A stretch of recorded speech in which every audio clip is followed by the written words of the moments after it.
Johnny here with Johnny Watson Gaming, and we've got the Scruffy Crow here with us today, and we're playing Oathmark. Catch you in a sec.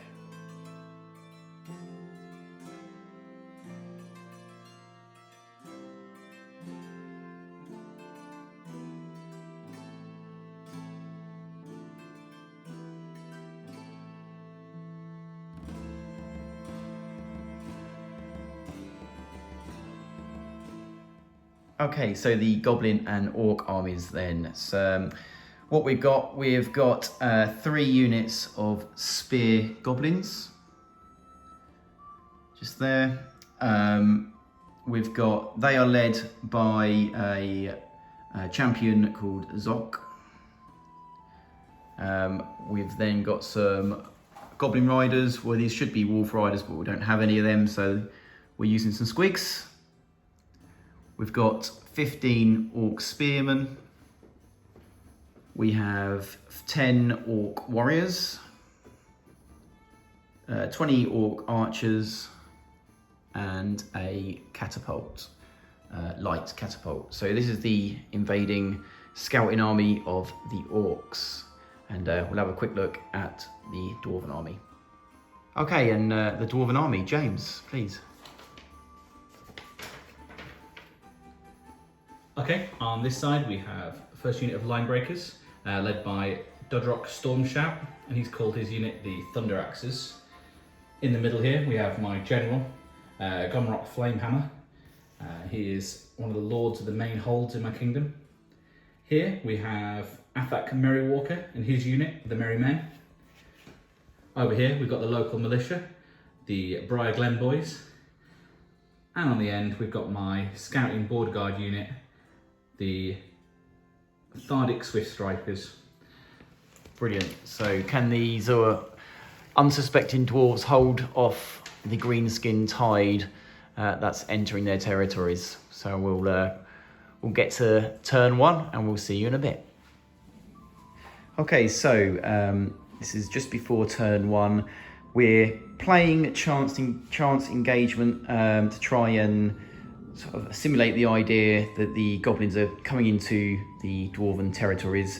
The goblins have got 3 units on the table so far, and to keep it sort of in some sort of narrative, the dwarves have only got 2, and they're lesser units, the guys that might have scouted the goblins on the horizons.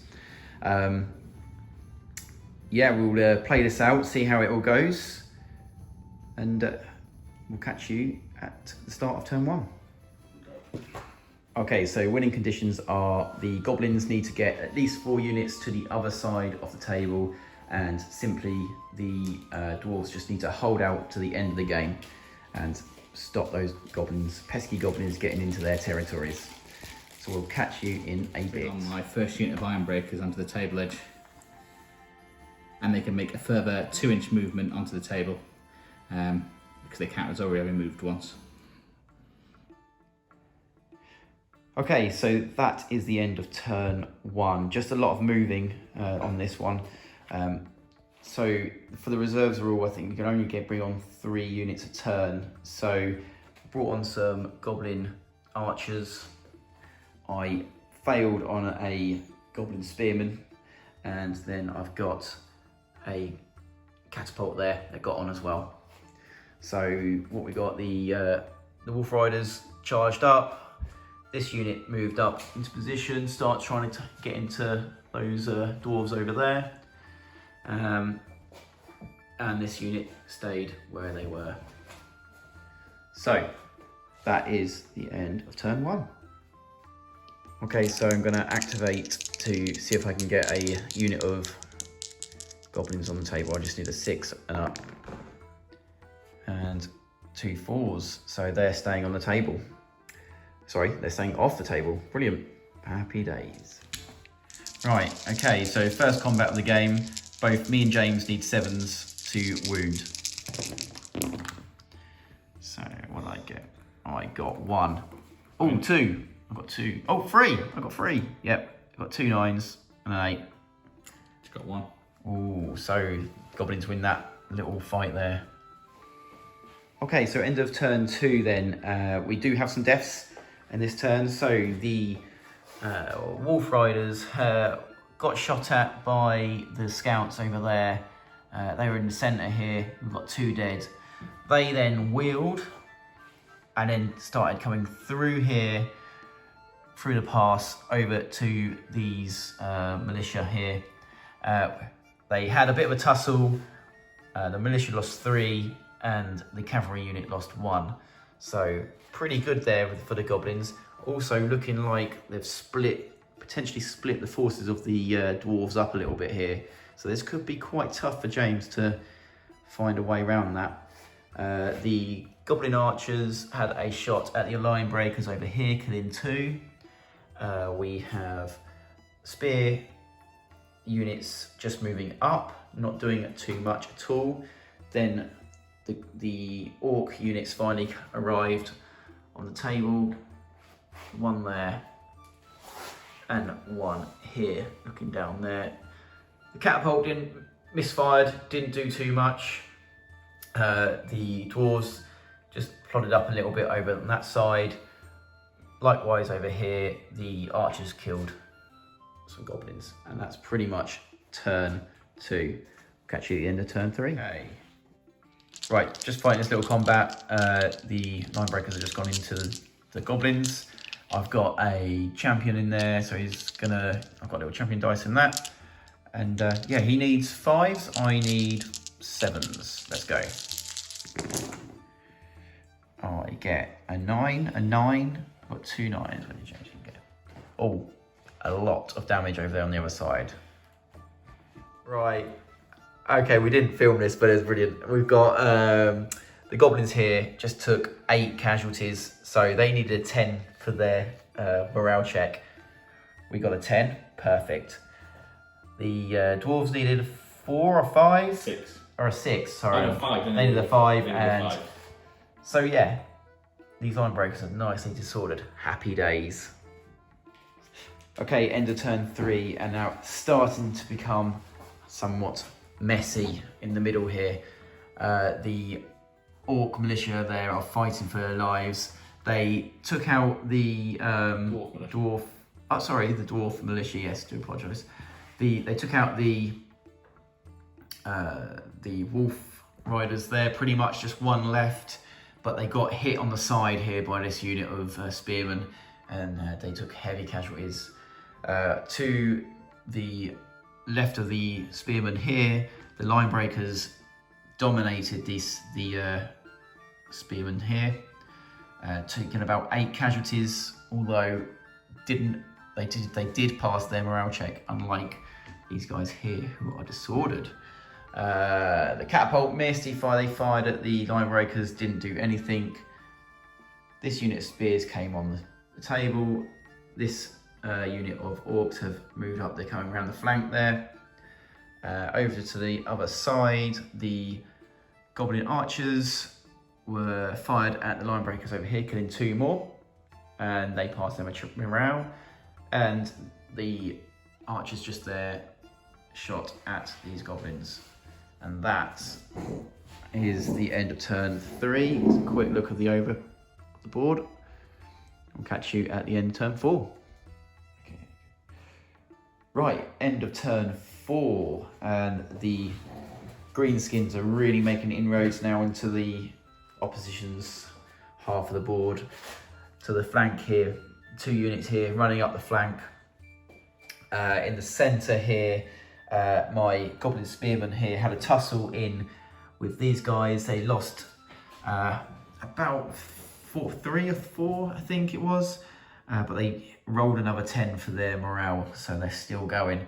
The orc spearmen have marched up to take their place now, ready to take on those line breakers just their next turn. These goblins failed to activate but chose to sit where they were, ready for the next turn. The militia here also failed to activate, so nothing really happened in the centre here. The dwarf lord just there killed the last wolf rider and then jumped back again on his activation at the end there. And over on the goblin left flank. The archers are holding these guys at bay, picking off another 2 line breakers there, knocking another rank off, and also getting shot at in the process by them archers just there, knocking another 2 off just there. And they also passed their morale, which was okay.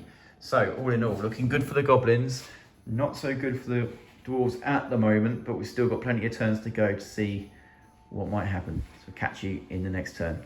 Catch you in a bit. Okay, so end of turn 5, and things have got bad for the goblins, and so the greenskins, orcs as well. So it's all happening in the middle here. There was obviously a unit of goblin spearmen just there.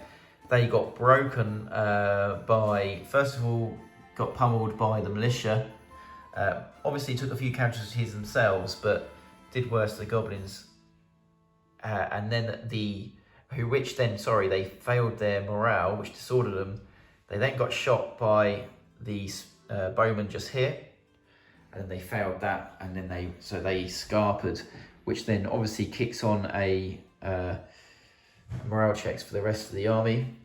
Luckily, they all passed, so no one else moved or left the fight. But the spearmen here are disordered. These are also disordered. The catapult missed, so pretty bad turn. The only thing that's really happened is these guys moved up, but that could be too late now. It's all about the centre. Who can dominate the centre will win this game. So we'll see you at the end of turn 6.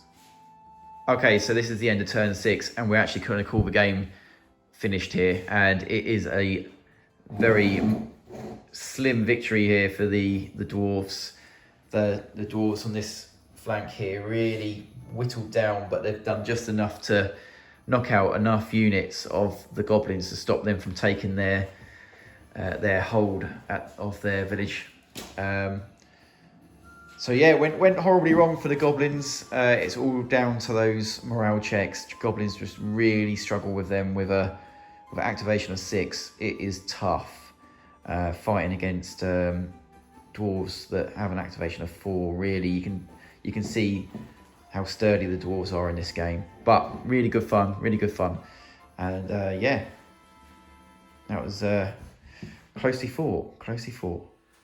So that's the end of the battle report, the end of the battle for Briar Glen, and it was a resounding victory for the dwarves. They managed to repel the scouting goblins who have been chased back into the trees, into their dark hobbles of caves or caverns and whatever they might be coming from. So that means it looks like Gragdankak, the king of the orcs, is going to have to bring himself to the battle to take these lands of the dwarves to find that elusive Oathmark that he's looking for. So guys, look out for the next battle report. Hope you enjoyed this one, and Scruffy, always good to have you here, mate. And yeah, we'll catch you all in the next video. Catch you later, guys. Bye. Cheers. To see the dwarven point of view of this battle report, please pop over to Scruffy Crow's channel and check out this video. That's it from this video, guys. Thank you very, very much for watching. If you're interested in seeing more content from this channel, please don't forget to hit the bell button. And guys, as always, stay safe. Catch you later.